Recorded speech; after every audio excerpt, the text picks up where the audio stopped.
Good evening, everyone, and welcome to another lecture co-sponsored by the Society for Armenian Studies and the National Association for Armenian Studies and Research. I would like to thank Mark Mamigonian for co-hosting, co-sponsoring this talk. From NAASR, I would like to thank Barlo Dermagurdichan for putting together this technical aspect of the talk with Zoom. Before introducing today's guest, Professor Joachim Savelsberg, I would like to bring your attention to another talk that we are co-sponsoring, which will take place next week. Here you can see on the screen Armenian sketches, Armenian American sketches, an evening with the contributors. This is by Bedros Keljic. The book was published by the Armenian Studies series at Fresno State, the general editor of which is Barlo Dermagurdichan. It is going to take place on Wednesday, April 28th at 7 p.m. Eastern Time. Speakers would be Christopher Otamian, Barlo Dermagurdichan, Luan Matosian, Varta Matosian, Mark Keljic, and Thomas Keljic. It is co-sponsored by the Zohrab Information Center in New York, Fresno State Armenian Studies Program, and the Society for Armenian Studies. Today, we're honored to have Professor Joachim Savelsberg here with us to talk about his latest book, which is called The Knowing About Genocide, Armenian Suffering, and Epistemic Struggles. I'm going to share a link with you where you can download the book for free, but I highly encourage you to buy a copy of the book. It was published by the prestigious University of California Press. So, born, raised, and educated in Germany, Professor Joachim Savelsberg moved after year-long fellowships at the Johns Hopkins and Harvard universities to the United States to take a position at the University of Minnesota in 1989. Currently, he is a professor of sociology and by courtesy law, as well as the Arsham and Charlotte Ohanessian chair at the same university. Much of his recent work addresses representations and memories of mass violence, especially through legal intervention. Simultaneously, he continues to contribute to themes that were previously at the center of his agenda. They include institutional conditions of knowledge about crime and punishment in international and temporal comparison and associated dynamics of criminal punishment, comparative imprisonment rates, the sociology of criminology, sentencing guidelines, and the criminalization of white-collar offenses. Along the way, he served with his colleague Timothy Johnson as the editor of the Law and Society Review, a prestigious journal, and as the elected chair of the sections for Sociology of Law and the Sociology of Human Rights of the American Sociological Association and of the Theory Division of the Society for the Study of Social Problems. He kept his contact to Europe alive and expanded them into Africa, aided by fellowships or visiting professorship at Humboldt University in Berlin, the Ludwig Maximilian University in Munich, the Karl Franzens University in Graz, the Rockefeller Foundation at Bellagio, the Kat Hamburger Center for Advanced Study, Law as Culture in Bonn, the Stellenbosch Institute for Advanced Study in South Africa, and Paris Institute for Advanced Study. His publications have appeared in English, German, French, Portuguese, Italian, Spanish, and Chinese. Movements across continents have inspired insights into globalization and cross-national comparison. He is the author of dozens, more than 50 articles. His most important books are Knowing About Genocide, The Armenian Suffering and Epistemic Struggles, published this year. He's also the author of Representing Mass Violence, Conflicting Responses to Human Rights Violation in Darfur. He's also the author of Crime and Human Rights, Criminology of Genocide and Atrocities. And last but not least, he's also the co-author of American Memories, Atrocities and Law with Ryan Kind. So the book asks the question, how do victims and perpetrators generate conflicting knowledge about genocide? Using the sociology of knowledge approach, Savelsberg answers this question for the Armenian genocide committed in the context of World War I. Focusing on Armenians and Turks, he examines strategies of silencing, denial, and acknowledgement in everyday interaction, public rituals, law, and politics, drawing on interviews, ethnographic accounts, documents, and eyewitness testimony. Savelsberg illuminates the social processes that drive dueling versions of history. He reveals counterproductive consequences of denial in an age of human rights hegemony, with implications for populist disinformation campaigns against overwhelming evidence. Thank you for coming here today, Professor Savelsberg. The floor is yours, and it's an honor to have you as a guest. Thank you very much, Petros Dermatosian. It has been a long privilege to know you, and I appreciate your very generous introduction tonight. I want to thank the Society for Armenian Studies and the National Association for Armenian Studies and Research sincerely for inviting me and giving me the honor to present and talk about my book, especially on a date such as today, the evening of April 23rd. I want to say a couple of things about the book. The book is an academic book, but there are sections in the book which I hope are accessible to a broader audience as well. It is also a complex book. It's a book consisting of 9 chapters, and each chapter could be a lecture in its own right. So I will have to be quite selective in my presentation tonight. Petros Dermatosian mentioned that I was born in Germany in 1951. And that, of course, is not irrelevant for the choice of the topic of this book, because I grew up in a perpetrator society that silenced the genocide it had committed quite successfully for 2 decades. And we were coming of age when we learned about the horrors and questioned our elders about their bystander status or involvement in the atrocities of the Holocaust. So silencing, denying, acknowledging, those are themes that are very close to my heart. Let me share the slideshow, which I know was open. Excuse me, please bear with me for a moment. I have to reopen the slideshow before I can share it.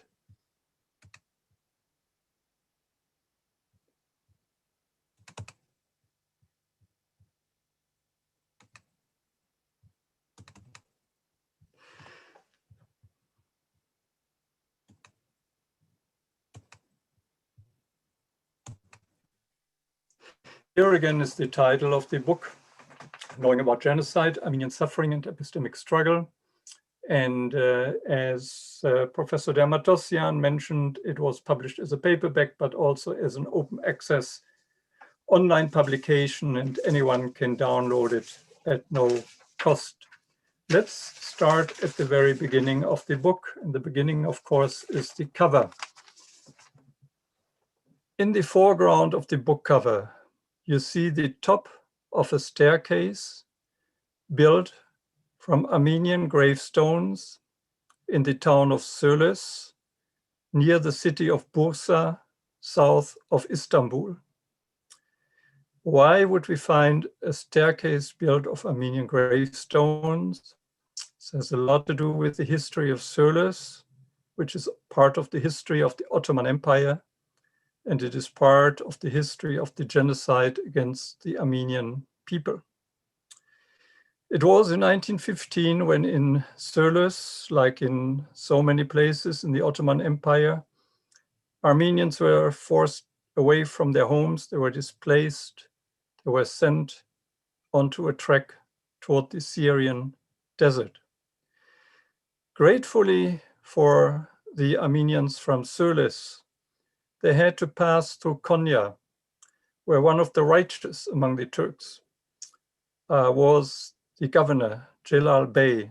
And Celal Bey saved at least some of the families from Söles, from the continuing deportation.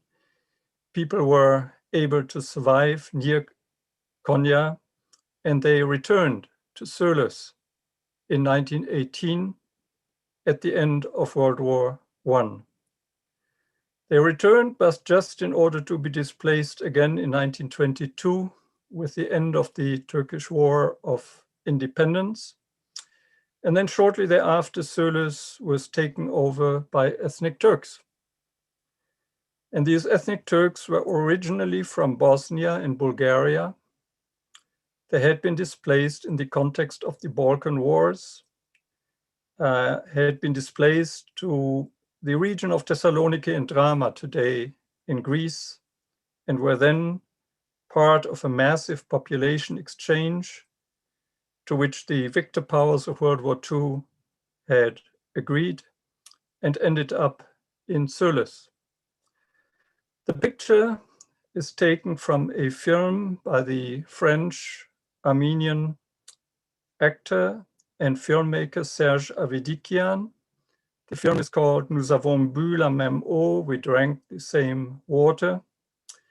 And Serge Avedikian's grandparents were from Söles.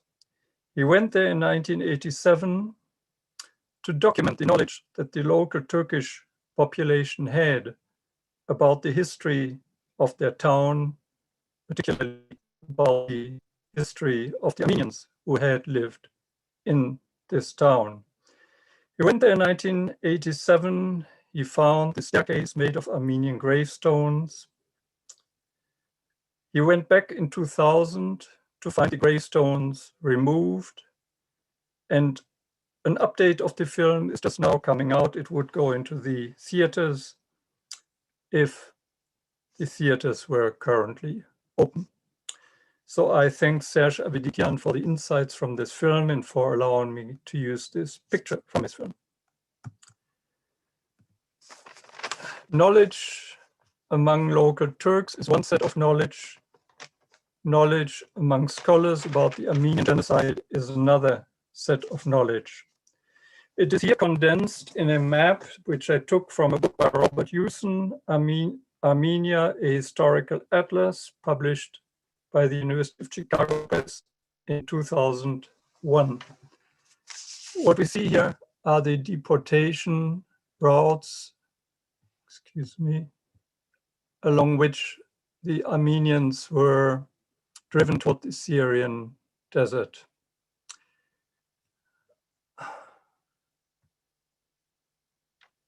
It sometimes happens that the cursor disappears. My apologies for that. I need it right now.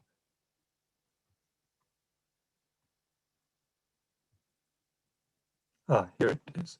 Let me just read the first bullet point here. Each dot on this map shows a massacre. There are 3 types of massacres: in a control center, red dot; in a station, pink dot; in a concentration and annihilation center, black dot. The size of the dot shows the relative number of killed Armenians. And of course, down here you see Der Zor. What you see up here, if you follow my cursor, is Bursa, the city near which we find the small town of Söles. And this then is the route along which the Armenian population was driven towards Syria. And here is Konya, where families were saved and in 1918 were allowed to return to Söles at least for 3 years before being displaced again. There are other representations, of course, of the knowledge about the Armenian genocide. This is scholarly knowledge.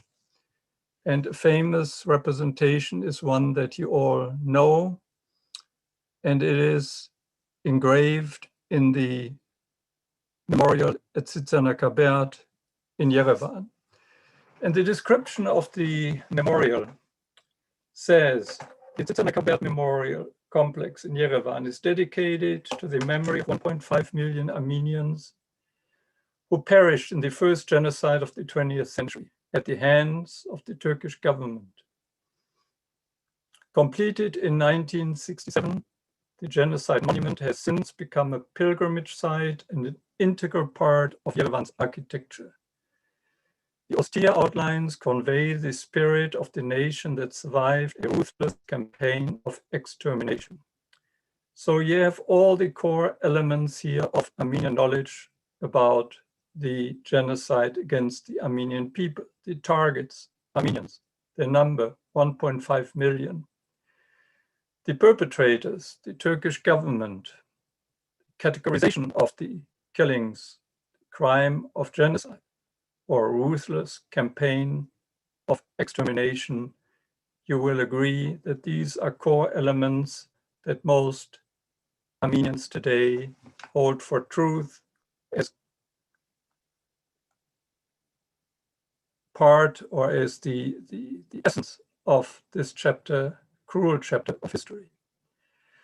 Now, there are different understandings of history, especially among many Turks. This is illustrated by a Turkish school textbook where it says, the entry of the Ottoman state into World War I was viewed as a great opportunity by Armenians by invading Erzurum, Erzincan, Mus, and Bitlis in eastern Anatolia. Russia further incited the Armenians in these regions. Based on figures from unbiased researchers, 300,000 Armenians lost their lives due to war and sickness, not genocide, not mass extermination, war and sickness. Yet according to official Russian records, Armenians killed around 600,000 Turks in just Erzurum, Erzincan, Trabzon, Bitlis, and Van, and forced 500,000 to migrate. You see this knowledge, which of course is in contradiction to established historical scholarship, is firmly settled in the minds of many young Turks who are being educated in the Turkish education system. What is interesting is that this pattern of knowledge, as we would say in sociology, was not preordained, because among Armenians following the genocide, as is common among victimized people, victims of genocide, there was much silencing. And that silencing has changed to acknowledgement, to insistence on the facticity of the genocide. And on the Turkish side, immediately after World War I, there was much knowledge about the mass violence against the Armenians, knowledge that was later replaced by denial and silence. I want to give you a few examples. I conducted many interviews in France and the United States. I attended sessions of ACOM, the Armenian Cultural Organization in Minnesota, sessions that were called How Was It Growing Up Armenian? And I found many examples of silencing where grandparents did not speak to their grandchildren about the horrors that they had experienced. There are some prominent counterexamples, but silence was certainly a strong part that inhibited initially the transmission of genocide knowledge to younger generations. I want to give you just one example of someone whom you know well, and probably many of you or most of you have read this text. It's from Peter Balakian's work, his biographical work. And this quote is taken from my book. Consider young Peter secretly observing his grandmother, survivor of the genocide, how she took a long ivory pipe out of her purse, prepared it, and smoked in long puffs.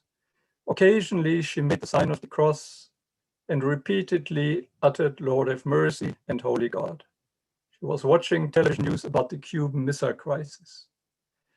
Daring to inquire with his mother, albeit with delay, about his grandmother's strange rituals, Peter was told that, oh, in the old country at a certain age, women smoke pipes once in a while, it's a sign of wisdom.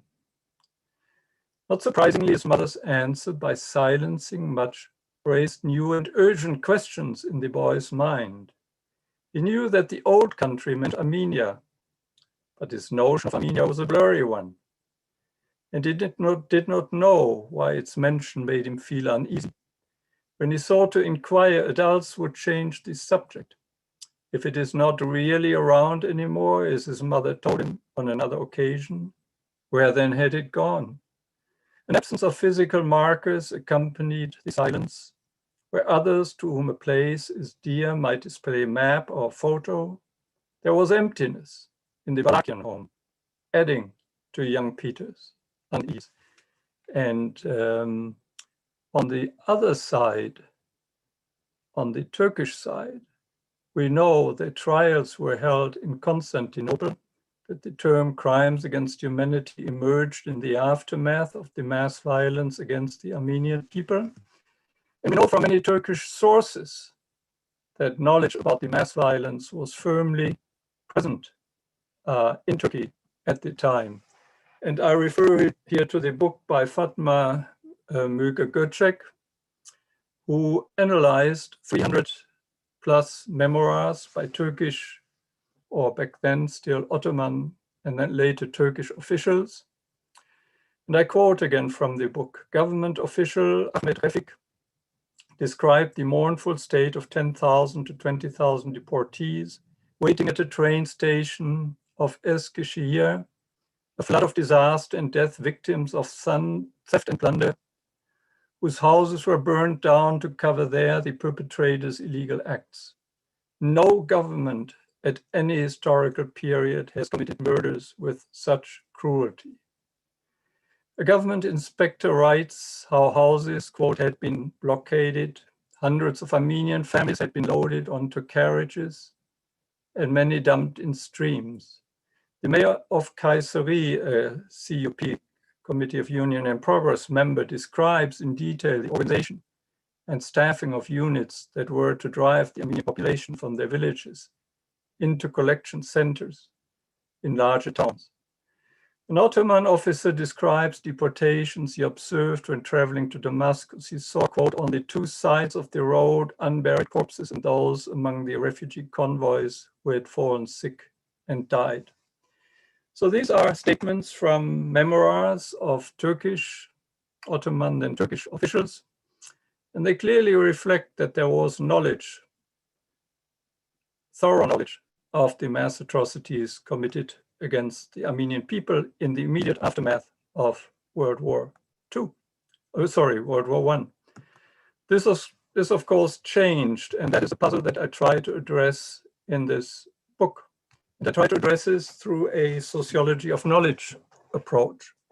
Now I have to explain what we mean in sociology. We don't mean by knowledge scholarly or certified knowledge.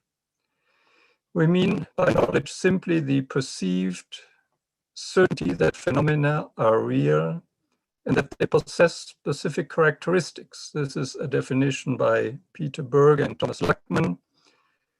Others, like Alfred Schütz, write about matter-of-course assumptions. Max Scheler writes about a relative natural worldview. It's just what we take for granted, what we assume reality looks like. That is our knowledge. It is typically not based on scholarly inquiry, but we have learned it through some sources.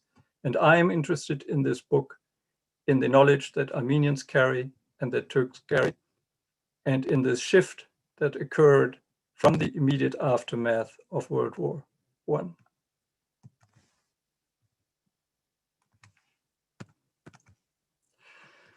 So this takes me to the table of contents of my book. And you see, the book is divided in three parts. The first part is called Interaction and Micropolitics of Genocide Knowledge.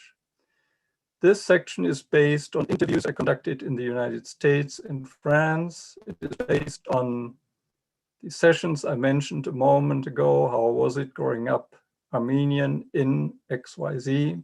It's based on memoirs, on diaries, particularly on the diaries of a Carmelite Christie, a school administrator and missionary, in the town of Tarsus near Adana. Her diaries are part of the Minnesota History Archives, and it was my local friend, Luann Matossian, who directed me to those documents. Video archives are other forms of information that are processed here in this section. Part 2 is called Sedimentation, Carrier Groups and Knowledge Entrepreneurs. Here I study how knowledge becomes, and I use a technical term, sedimented in carrier groups. I study how knowledge became part of Armenian knowledge repertoire and of Turkish repertoire, how it changed over time, how it became sedimented. And then I move to part 3, which begins here down at the bottom of the left side, entitled Rituals, Epistemic Power, and Conflict over Genocide Knowledge. And here I'm interested in the question, what collectivities, in this case Turks and Armenians, do when they are confronted by the other, who thoroughly challenges their understanding of reality, who radically opposes the knowledge that they take for granted and hold. And collectivities engage in two types of activities. One is to reaffirm a sense of community and to reaffirm knowledge through rituals. And I'll speak to that in a moment. The second is to engage the other in conflictual processes in the realm of law and in the realm of politics. And I'll speak to that as well.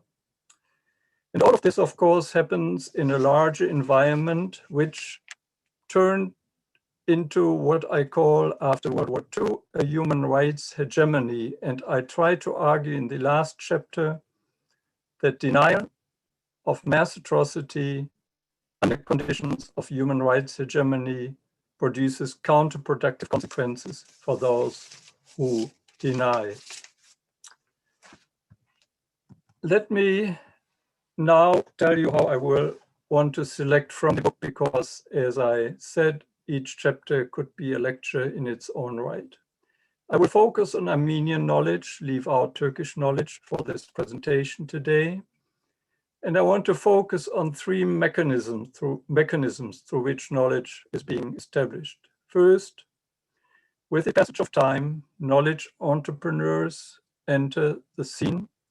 And I'm particularly interested here in J. Michael Hagopian and the interviews with survivors he conducted, and that are today stored in the US Shoah Visual History Archives, some of which we analyzed. I want to talk also about rituals, local rituals here in St. Paul, Minnesota, and rituals in Yerevan that I had the privilege to observe in 2016 on the 101st anniversary of the genocide. And the third mechanism is civil society and political mobilization against denial, which is the subject of chapters 7 through 9, and I will briefly touch on that as well. And finally, of course, these knowledge repertoires are passed on to new generations, something I addressed in the conclusions. Passage of time and knowledge entrepreneurs. Let me, please allow me to read a good one page from the book here to give you a sense of what the book sounds like. So this is a section about acknowledgement. And within that, it's a section on the victim people, Armenian voices in the Visual History Archives. I have to skip a couple of paragraphs. I read selectively. Growing temporal distance allows for new forms of acknowledgement. Consider testimony by Armenian genocide survivors and witnesses made available by the Visual History Archive of the USC Shoah Foundation in the form of interviews conducted between the 1970s and the early 2000s by J. Michael Hagopian, himself a survivor of the genocide and creator of the Armenian Film Foundation. We then described the methods, how we drew a sample of 60 videotaped interviews and analyzed them. And I don't want to bore you with technicalities, but give you one page about the substance that transpires from those interviews. Other survivors report that the genocide began with deportation notices. They recount that sometimes lists of 300 to 500 families were posted on churches. Other times, notices were hung directly on homes, and occasionally town criers announced upcoming deportations. Some victim witnesses tell how families were given days or weeks' notice, while others were taken the same day. Only few families were fortunate enough, they report, to prepare food and purchase caravans and donkeys to carry some of their possessions, which they typically lost during the marches. Once evicted from homes, victim witnesses observed Turkish civilians and soldiers plundering them, setting looted homes aflame, burning churches, and destroying religious texts and artifacts. Many testimonies speak to the fate of children. Survivors of forced marches regularly describe their mothers carrying their infant siblings in their arms, many of whom died from starvation. Some women decided to end their young children's lives instead of letting them endlessly suffer. Others abandoned their children on the sides of streets, hoping that someone with more resources would take care of them. Some victim witnesses report decapitations before and during marches. Agnes Dombalian, a child at the time of the genocide, recalls Turkish soldiers separating men and women and forcing women to identify their husband or father. Soldiers then marched the man's head on a log and cut it off with an axe, forced the man's head. Dombalian was among the children who lost their fathers that day. Often mutilated bodies were thrown into rivers. Two survivors report that decapitations and stabbings were so common that the Euphrates River ran red. Abductions and rapes by civilians and soldiers were also routine, according to the surviving witnesses. I will leave it at this. And you know these gruesome stories. You know the pictures taken by the German medic Armin Wegner, of which this is one example that illustrate the torturous marches that people had to endure. The second mechanism, in addition to knowledge entrepreneurs like Hagopian, who prompt survivors to reveal the stories that they might have held silent for long periods of time, is affirmation through rituals. And in sociology, and this is rooted in the classic work of Emile Durkheim, the French founder of sociology, rituals are occasions when groups of people are assembled, when they direct their attention at the same object or activity, they experience a shared mood, they are mutually aware of each other's mood. You know this from religious services, you know it from sports events, you know it from other kinds of rituals. The outcome typically is a sense of community and sanctification of something, sanctification of truth, of an understanding of history, for example. On my visit in Yerevan in 2016, I was able to observe and experience 3 rituals: the Global Forum Against the Crime of Genocide, a session in which scholars, survivors, and representatives of foreign countries got together to speak about the issue of genocide. The most moving event was the ceremony at Sitzerner Kabert on April 24th. I was deeply moved when we were driven by bus up to the memorial, and processions of people moved up the hill to put down flowers. We waited till the president had arrived in the Catholicos, and you see here a number of people, many of whom you know. You see Vatan Gregorian stepping down into the memorial at this very moment. You see George Clooney, who was a celebrity there behind him. You see Charles Aznavour, he is mostly hidden by Clooney's shoulder. You see the president, the Catholicos, and we follow them and put down flowers around the eternal flame, a powerful ritual that certainly affirms the history of the Armenian genocide that is symbolically represented by this memorial. The next evening was a ceremony, an Aurora Award ceremony, which was a ritual in its own right. The Aurora Award, in which Vartan Gregorian played a major role, was given out for the very first time to someone who had been creative in saving people from destruction. And I want to read a couple of small paragraphs from the book that illustrate the character of this ritual. And I have to jump somewhere into, well, this is the beginning of this ritual. As the event unfolded, capping the cycle of April 2016 commemorations, it displayed all the features of a ritual and conveyed a clear message about the Armenian genocide. I rely on video recording and on my own observation, detailed note-taking at and around the event in the Yerevan Convention Center. The award ceremony opened with a 5-minute animated film by Armenian filmmaker Erik Nazarian, a true masterpiece in condensation of national memory. The film shows a crane flying over vast areas of land, imposing mountains, rolling green hills, towns, and churches. The narrator tells about an quote, ancient civilization underneath the bird's wing, the land of Noah, about its millennia of building and survival, and its inhabitants' contribution to humankind.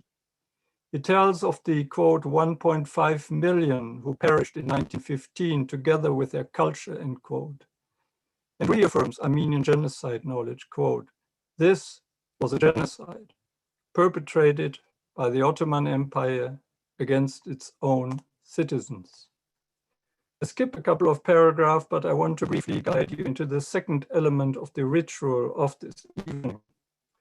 A ballet dance to music performed by the State Youth Orchestra of Armenia is the second item on the evening program. 10 dances of Foundation Ballet 2021 appear on the mist-covered stage in front of 4 saintly figures woven into a large curtain behind the stage. The dance's movements are abrupt, signifying struggle, but the scene changes when the mist disappears and a single dancer enters the stage from the left, holding high a bronze sculpture made up of 3 branches growing out of a common root. Each branch shows varying numbers of human figures vertically on top of each other, rising upward as though they are moving out of ashes into a new life. I skip a few sentences. The dancer carries the statue to the center of the stage, and the curtain in the back of the stage rises, opening the view to a pedestal. The dancer places the statue on top of the pedestal and then raises his arms like a priest sanctifying a sacred object. The other dancers, no longer in wild motion, stand still, symmetrically to both sides of the sanctified sculpture. Exiting from the stage, they leave behind the emblem that from here on represents the Aurora Prize for the Awakening of Humanity. In future years, copies of the statue will be handed to the finalists and recipient of the Aurora Prize. I can only report the effectiveness of this ritual when people, after 2.5 hours in the auditorium, left into the lobby of the convention center. You could sense the intense emotion they had experienced. So this is about the ritual reaffirmation of knowledge. And I could talk about the Turkish equivalent, the glorification of the Ottoman Empire that leaves no space for critical assessments and an acknowledgement of mass atrocity. It is part of the book, but not something I address. Memorials, of course, take place in local settings as well.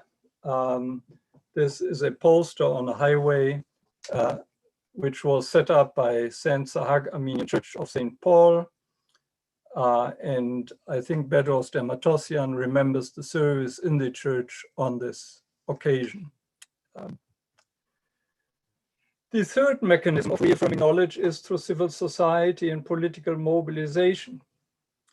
What you see here is the growing number of countries that recognize the Armenian genocide between 1988 and 2017. Each country joining the group of those who recognize the genocide underwent intense internal struggles before doing so. I dedicate one chapter to the struggles that unfolded in France.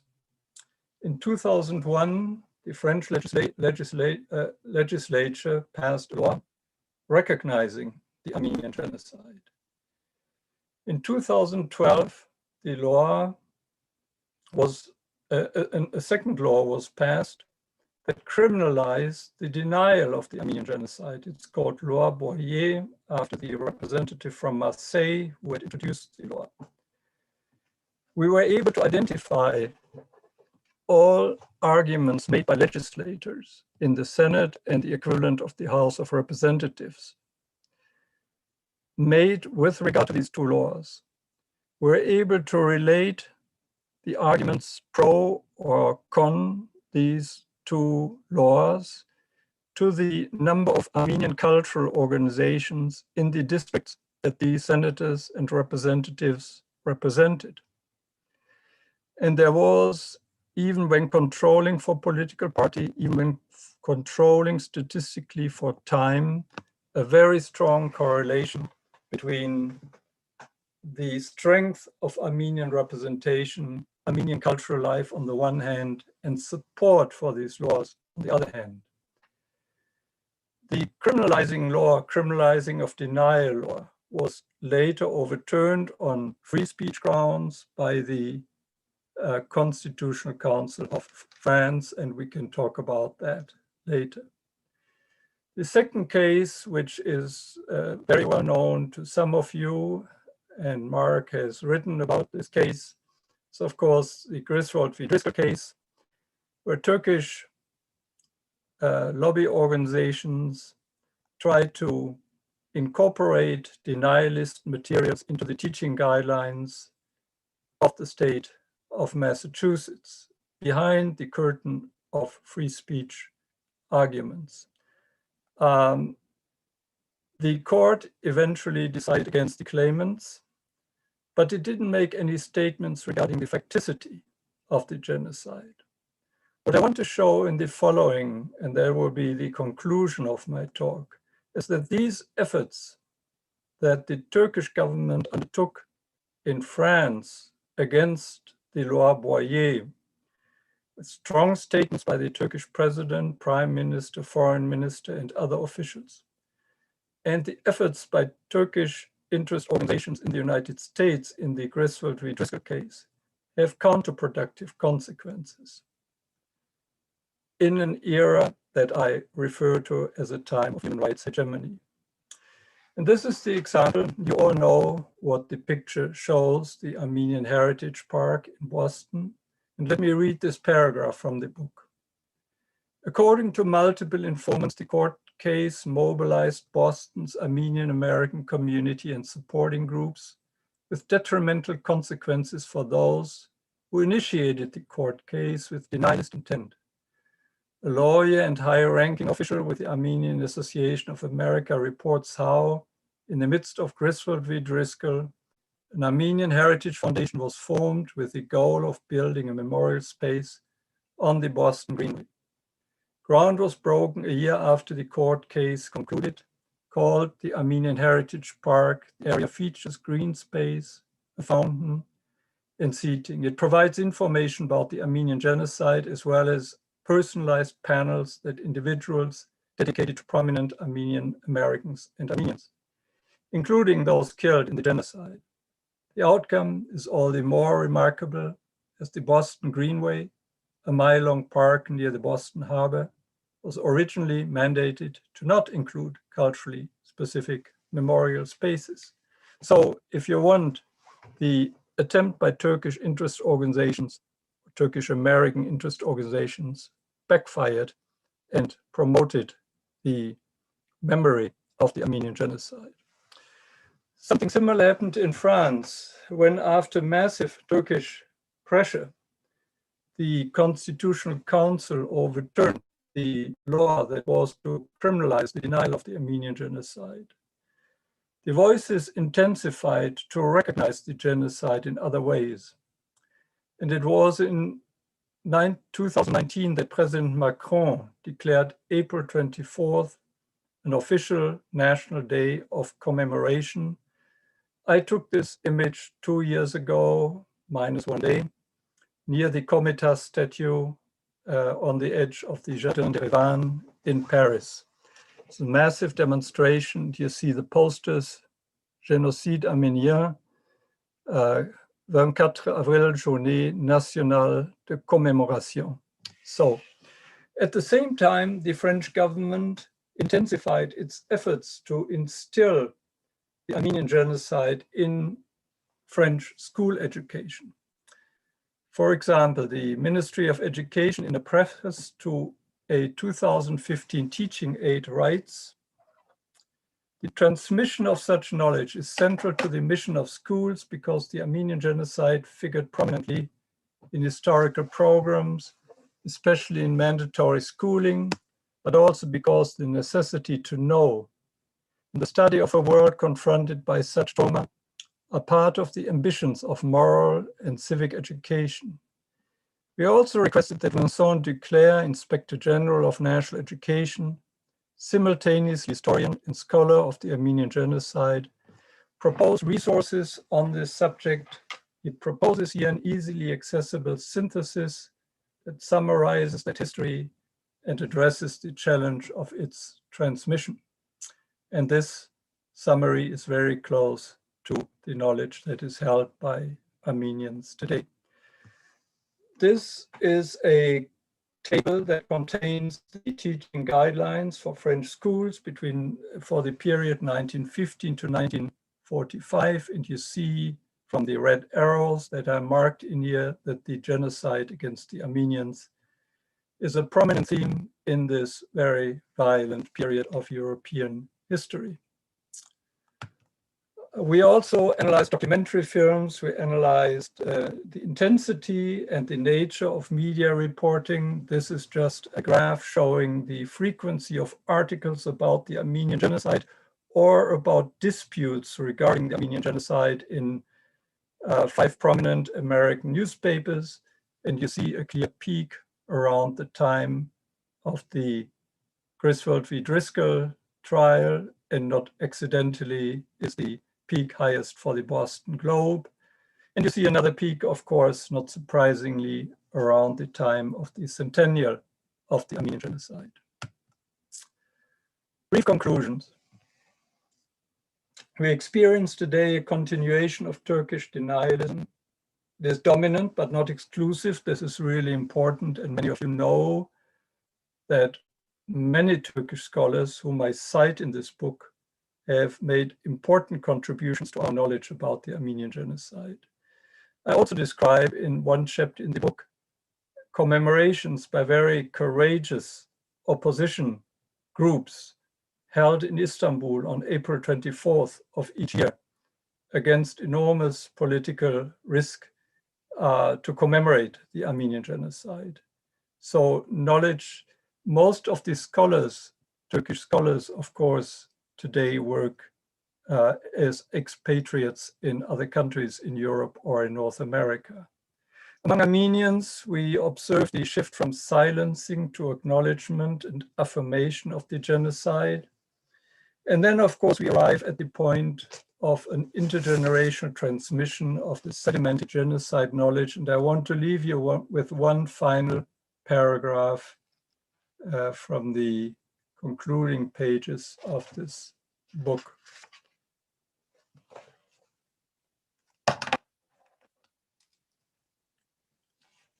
Finally, Once sedimented over the course of 105 years, knowledge repertoires about the Armenian genocide constitute a matter-of-course understanding of history.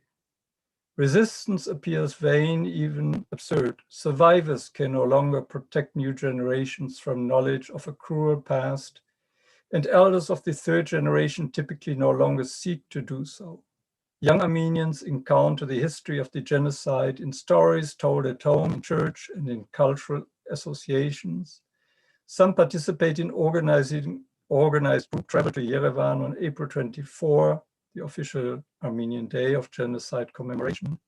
Many students, not just Armenians, encounter knowledge about the genocide through school curricula. Others visit memorials, listen to news about commemorative events, and watch documentary films. Learning about the Armenian genocide is now part of the socializing process through which the objectified reality of the Armenian genocide becomes instilled in the minds of new generations. At this point, the circle of knowledge closes, the circle that began with interactions, everyday conversations that led to sedimentation of knowledge and then to the passing on of knowledge to young people. This is my presentation of the book in a very condensed form. I will stop sharing and I will be very happy to answer whatever questions you might have if I can. Please use the QA section for questions. Thank you very much, Professor Savelsberg, for the presentation. I'm also sharing the link with all of you, all the attendees about the book, where you can download and read it for free. I encourage you to buy the book too. It's an important contribution to the field of the knowledge of Armenian genocide and the repertoire of knowledge and the contestation of the of genocide as a concept and epistemic struggles. So questions, please.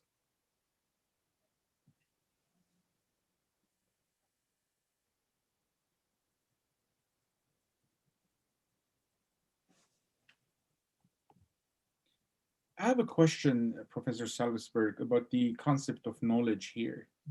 You're saying that the Turkish side grew up with the knowledge and Armenians grew up with the knowledge. So, I mean, is there a difference between defining knowledge here? Is this a negative knowledge versus positive knowledge about historical truth and veracity, historical veracity? This is a very good question. From a sociology of knowledge perspective, no, there is no difference. Knowledge is that which we take for granted. And if you take a group of young Turks today growing up in Turkey, going through the Turkish school system, being exposed to the kinds of textbooks, being exposed to government-initiated rituals, they know from a scholarly point of view, their knowledge is wrong, but they have certain assumptions about the history of Turkey and the Ottoman Empire and about the violence against the Armenians in 1915. It is knowledge that you and I would call wrong, but it's knowledge that we have to take seriously because it has consequences for the course of history. We could, for example, barely imagine the support that Turkey provided to Azerbaijan in the recent war of October and November 2020 if this kind of knowledge was not as firmly established in the Turkish population as it is. Imagine Germany supporting a neighboring country that engages in military aggression against Israel. That would be hard to imagine today. So we call this knowledge, and I know this doesn't go down easily because it's not certified knowledge. In fact, it's totally in contradiction to all established historical knowledge, but it is that which people take for granted. And you and I too, we take many things for granted. I don't mean with regard to the Armenian genocide now, but in so many respects that we have not submitted to scholarly examination. Stanley Cohen has a book on states of denial, and he uses the concept of conscious denial versus unconscious denial. So again, there is no intentional knowledge of fabricating and falsification, and there is unconscious knowledge of growing up with that knowledge, you know. I used that book by Stanley Cohen, States of Denial, and the distinction that I find particularly interesting in that book is between factual denial, just denying the facts, and then interpretive denial, which means accepting the fact. Yes, there were so many people killed, but it was war and illness, wasn't targeted violence.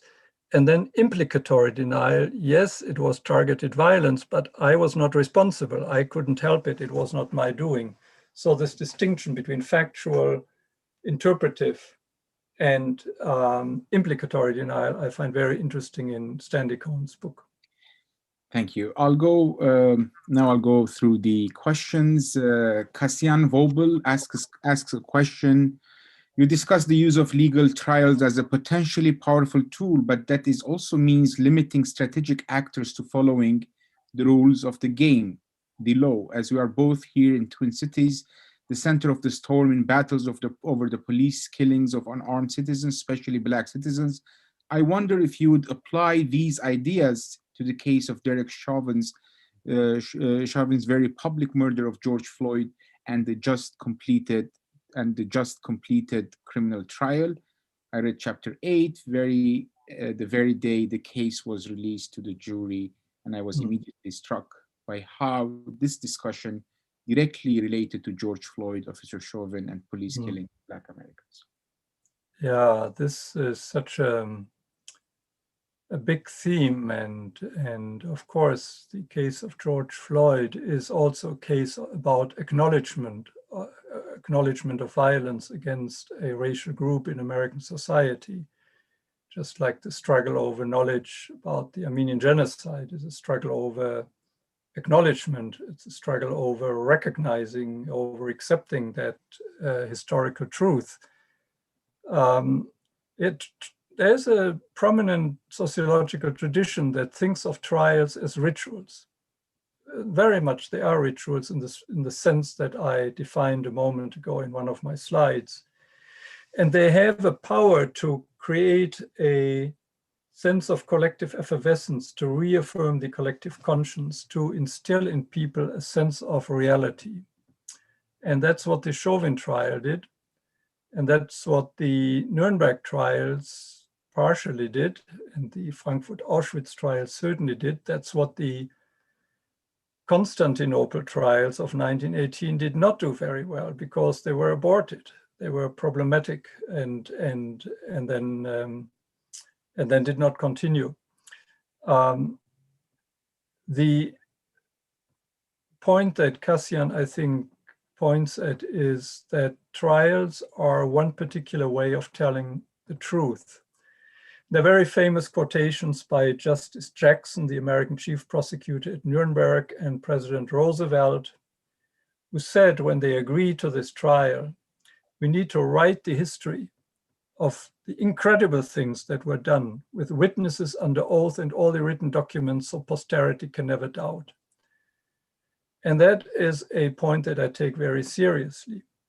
At the same time, trials are limited. They narrow the historical horizon. They focus on a few individuals who are being charged and may be found guilty and may be sentenced. They leave out the structural context. They leave out the historic trajectories that you, as a historian, would be interested in, the history of racial hatred or anti-Semitism. So all of this remains outside of the story that's being told by a trial. And maybe that's an issue with the Chauvin trial. To get back to Cassian's point, it was one individual who was found guilty, but the individual was embedded in a society that is full of racial hatred, and it was embedded in an organization, the Minneapolis Police Department, in which things did not go right and within which Chauvin could engage in many atrocious acts without ever being fired or held responsible. But then there are other mechanisms besides trials, and now the US Department of Justice, in this case, for example, intervenes and wants to do an investigation of the Minneapolis Police Department. So there will be responsibility at the level of organizations.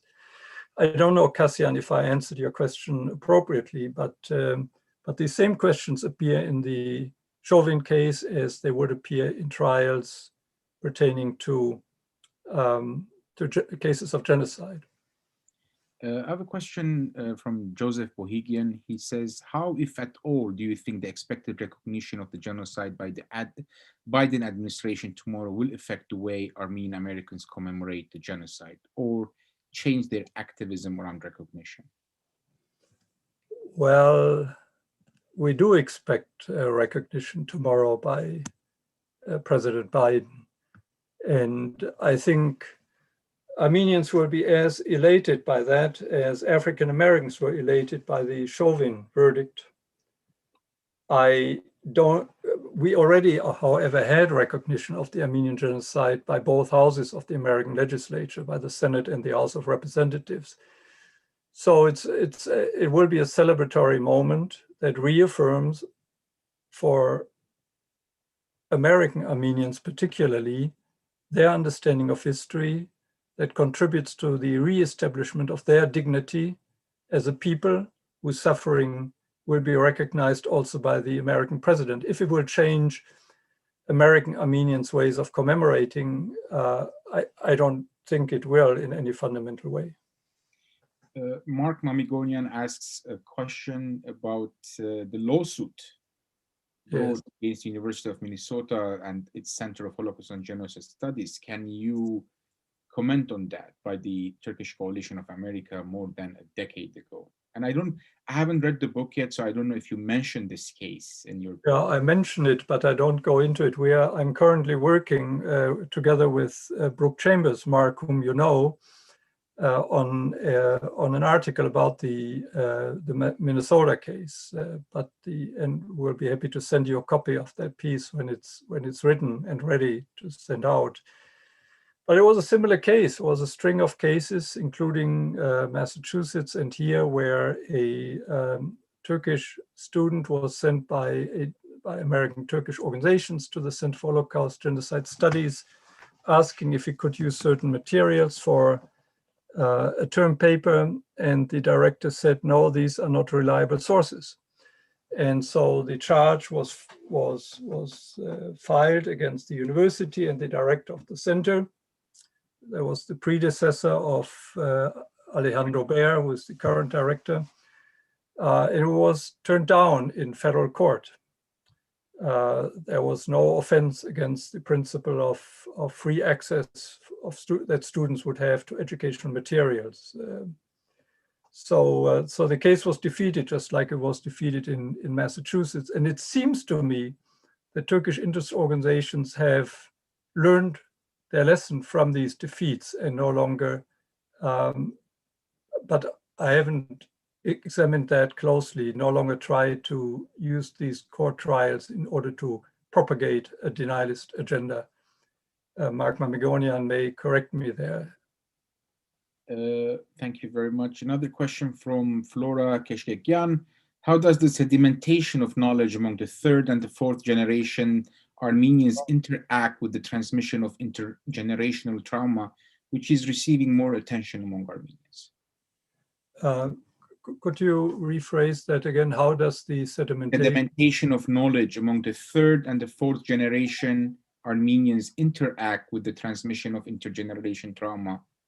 Well, once knowledge is sedimented, which means I use this metaphor, which is really from geology, of course, and on the last page of the book, I translate the geological metaphor and what it means in a social cultural context.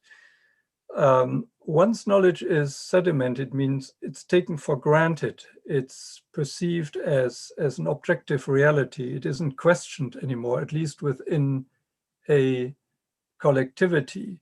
It is passed on as such to a new generation of Armenians, and that's what happens in the process that we call in sociology socialization.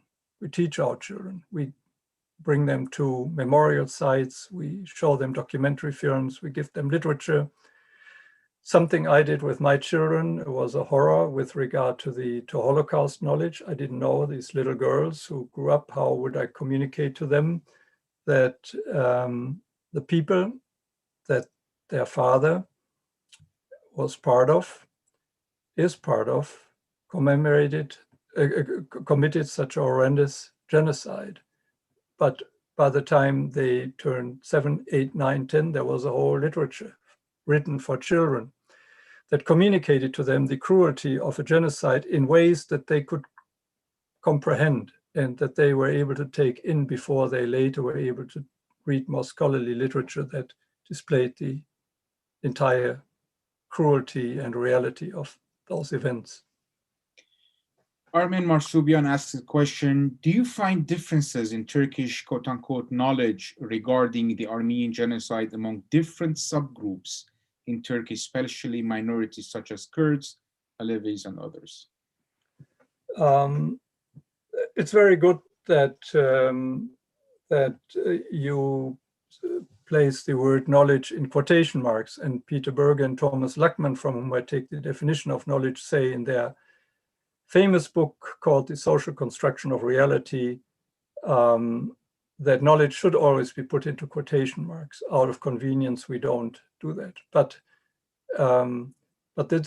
there is variation of knowledge, especially among urban intellectuals. In Istanbul, there is a greater willingness to accept the facts of the Armenian genocide. And many Turkish intellectuals had to leave the country. I spent two years ago a semester in Paris, and one of my colleagues at the institute was a young Turkish woman who was a tenured professor in Turkey, and she left her position because she took positions, including positions on the Armenian genocide, that were out of line with government doctrine. And she is now on temporary positions trying to find a new tenured professorship in France, where she also earned her degree. So among young intellectuals, there's a greater willingness to accept the facts of the Armenian genocide. There are also places with predominantly Kurdish populations where the genocide is recognized, especially in the south east of Turkey. So yes, there is some variation, but the overwhelming majority of the Turkish population holds on to knowledge as I described it. Yep, Greg Arzumanian, Facebook and other online platforms are becoming more aggressive in policing false information on their sites. Actually, you remember about the Holocaust denial and Facebook's policy now regarding Holocaust denial. How does this affect the propagation of such knowledge? I have not conducted research into this question. It's an interesting question, but we also see that in social media, social media enable the spread and establishment of misinformation. I do not know how far Facebook or Twitter will go in order to eliminate denialist claims. Clearly, they do this to some degree with regard to the Holocaust. It will be interesting, but I do not have the answer as how far they go when it comes to the elimination of false content regarding the Armenian genocide. There will be an interesting study in its own right, indeed. Keşkegan again has a question. This view of knowledge seems positivist. What about the affective and psychological dimensions of knowledge? Well, knowledge clearly has affective dimensions. And I talked about rituals. And rituals typically evoke something that Emil Durkheim called collective effervescence, which is a psychological state, is what we experience. If we just watched sorry if I use soccer as an example, I grew up in Germany, a soccer game, sitting alone in a stadium, or if we watch the soccer game surrounded by thousands of other fans who cheer, there's a different emotional state. And in the kinds of rituals I described from Yerevan, there is not just a transmission of knowledge, there's also transmission of emotion, of affect. Knowledge, in fact, is closely coupled with an emotional state. And that, so it depends very much on the form of knowledge transmission. When it happens through pure scholarly work, maybe emotions play a less prominent role. When knowledge transmission or reaffirmation occurs through rituals, affect plays a very important role. Deborah Bozbekian Rapatopoulos asks a question: how do we pass our ethnicity on other than stories of our epigenetic trauma? Meaning, in this case, that identity, Armenian identity, is very much connected to the trauma of genocide. So the church is still in the 14th century, she says, and many of us are left without a faith community that has meaning, instead only ritual and tradition. And how can we, she asks, how can we transfer to our grandchildren and keep them not diluted to our own generations? That's a very difficult question. It's a very difficult challenge for any people that has experienced genocidal victimization. How can we pass on knowledge which we want to pass on? Because it's part of our history, it's part of our identity, without passing on trauma, without passing on the burden of history. I think this is a dilemma that is not easy to escape. I know there are important generational differences, at least where genocide recognition occurs. The main go-to place for young Israelis today is which city? Berlin. So clearly young Israelis are quite aware of German history and of the Holocaust, the Shoah. But they nonetheless are able to interact with Germans. They go to Berlin to start projects, to engage in artistic endeavors, and so on and so forth. That would have been very hard for the earlier generation. So I think that's a very positive example for how knowledge can be transmitted without all the traces of trauma being transmitted at the same time. But that's a Germany that has acknowledged the Holocaust, that has paid reparations. So that's the byproduct, I think, of the mentality that exists today within the Israeli society. Right, and this is much more difficult when the perpetrator people or society or the state of the perpetrator people do not acknowledge the genocide, when they deny the genocide. Much more difficult. And you know, this is a challenge for any victimized people, and not just for the young generation. How do we relate to the other? How do we engage in a situation of conflict? What role does the trauma play in the steps that led up, for example, to the 2020 war over Nagorno-Karabakh? Clearly, we will see the main responsibility on the Azerbaijani side and its Turkish allies. Were all the moves by the Armenian prime minister preceding the violence smart moves? Were some of them born out of the trauma of victimization? I don't have the answer to that, but those would be important questions to ask. If there are no questions anymore, I'll ask the final question again regarding knowledge.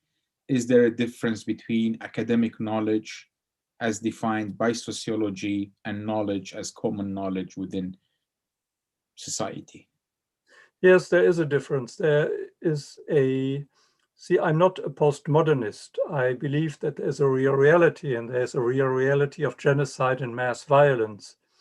but the way we know the reality depends on the instruments by which the criteria of evidence we use in order to learn about that reality. And scholars have particular evidentiary criteria. They use particular methods in order to learn about the historic past.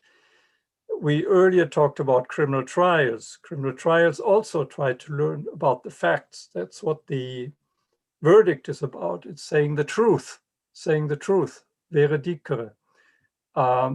It's a particular legal telling of truth, of knowledge.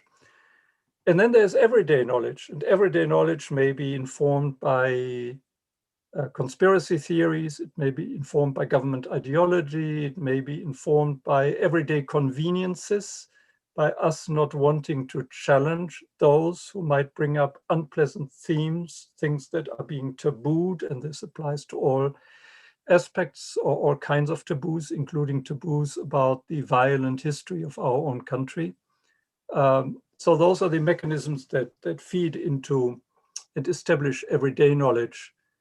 It's just based on different methods than scholarly knowledge. And scholarly knowledge and everyday knowledge are based on different methods than legal knowledge, for example. Yep. In the Armenian case, for example, most of the proof of the genocidal intent happened, or the proving the intent took place during the tribunals, actually, in 1919, where Yes. the evidence came up. You know, regardless when you say, oh, European sources lie or European sources exaggerate, but there we find during the verdicts, during the procedures, legal procedures, witnesses, testimonies, that the court proceedings, the workings, where we find actually what happened during the Yes, indeed. You are the historian, and you know. Yeah. Yeah, we look forward to your book. Thank you. About the massacres of Adana. You should mention it, and I trust there will be a session on your book in the near future. It's the future. Thank you very much, Professor Savelsberg, for giving this very interesting, provocative, I should say, illuminating talk about the knowing about genocide. Again, the book is called Knowing About Genocide, Armenian Suffering and Epistemic Struggles. You can buy the book through Amazon, and I'm going to share the link. You can download it from the following website, published by the University of California Press. Thank you, everyone, for attending today's talk. Have a